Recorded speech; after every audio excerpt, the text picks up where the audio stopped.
Ndigbo has reacted to the failure of the Nigerian government to produce Nnamdi Kanu in court.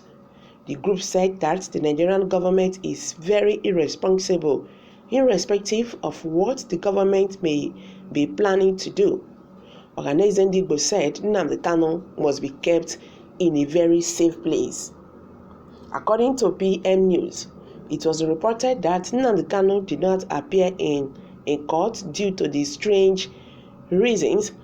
However, Ohanaeze Ndigbo said the DSS is always lying. The Igbo group said the main reason why Nnamdi Kanu was not brought to the court was due to the inability of the DSS to find a good vehicle. The Igbo group said the DSS does not have any plan to bring Nnamdi Kanu to court because a vehicle cannot be their problem. Meanwhile, Nnamdi Kanu's case has been adjourned till October, but before then, the Justice of the Federal High Court made it clear that DSS must produce Nnamdi Kanu in court in October 21st. The justice also urged the DSS to allow the Kanu to have access to his lawyer. Despite all this, the Ohanaeze Ndigbo still believes that there is more to the excuse given by the DSS. Yes, if you said so, because eventually the whole thing is just like, what is going on here? Nigerians have been talking left, right, and center. The day Nnamdi Kanu was supposed to appear in court, he was not brought to court by the DSS, giving strange excuses that vehicle is not bad and all that. What kind of childish excuse is that? So DSS is now saying that they don't have a vehicle that will convene Nnamdi Kanu to court. Is that a cogent reason at all? And that is the reason why most people have been saying that maybe they have done, something strange to the IPOB leader, and that is the reason why they don't want him. They don't want anybody to have access to him, because even after that Monday, they failed to brought him to court. The Binta of the Federal High Court in Abuja also ordered the DSS to allow Nnamdi Kanu's lawyer to have access to him.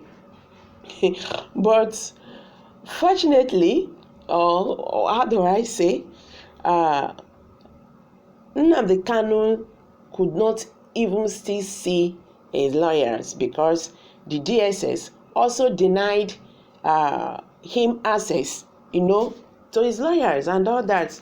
You see, Nigerian government, there is no law, or can I say the DSS is above the law in this country. This is not the first, this is not the second time or the third.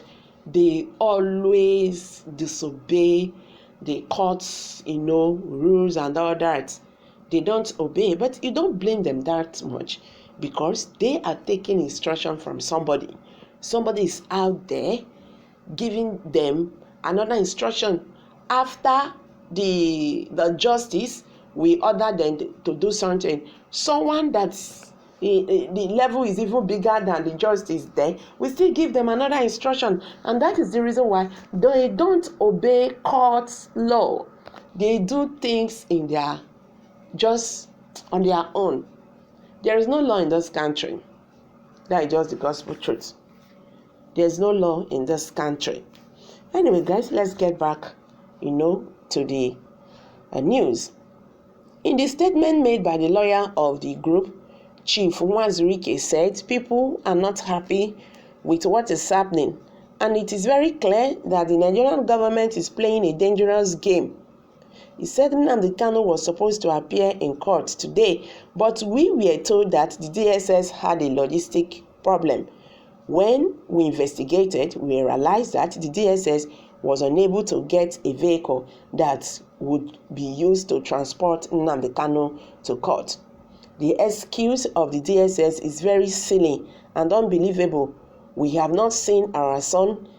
His lawyer has not seen him, and nobody has seen him since he has been brought back from Kenya.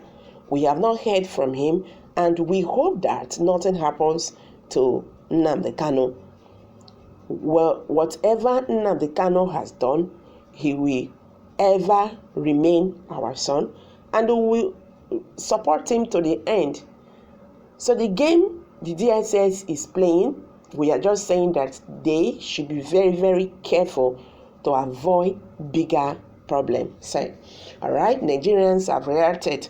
All right, someone said, yeah, Nnamdi Kanu had been killed by DSS, but they don't just want to open up to Nigerians, but they should not worry about this, because there is nothing that is hidden over the surface of the sun that cannot be brought to light. When we find out what is happening, by then they will know how we too are still ready to play this game. All right, someone said, yeah, it seems that Nnamdi Kanu's condition is really very, very critical. For that, people does not want to, he said DSS does not want people to see him in this condition, because they feel that when people see him in this condition, another thing might happen. All right, Nigerians are still reacting. Someone said, yeah, the DSS is above the law of the country, and Nigerian government feel that they are now the alpha and the omega. But by the time something happens to Nnamdi Kanu, then they will now regret, the very first day they took action against the IPOB leader, he said. So guys, these are Nigerians' reactions to this. What do you have to say concerning what Ohanaeze Ndigbo, I've just said? Kindly hit the comment section and don't forget to give us a thumbs up. Thank you very much. Bye for now.